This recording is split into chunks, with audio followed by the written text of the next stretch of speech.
ইরানের বিরুদ্ধে সামরিক অভিযানে নিজেদের আকাশ, স্থল ও জলপথ ব্যবহার করতে দেবে না সংযুক্ত আরব আমিরাত। সোমবার এক বিবৃতিতে জানিয়েছে দেশটির পররাষ্ট্র মন্ত্রণালয়।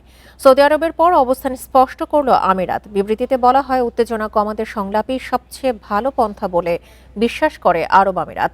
আন্তর্জাতিক আইন মেনে চলা ও রাষ্ট্রের সার্বভৌমত্বকে সম্মান করার ওপর জোর দেয় দেশটি। যুক্তরাষ্ট্রের বিশাল নৌবহর উপসাগরের দিকে যাচ্ছে। প্রেসিডেন্ট ট্রাম্পের এমন ঘোষণার পর উত্তেজনা বাড়ছে।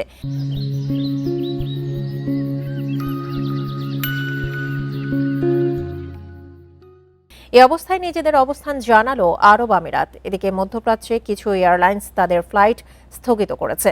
এর মধ্যে আছে দুটি ইউরোপীয় এয়ারলাইন্স ও এয়ার ফ্রান্স।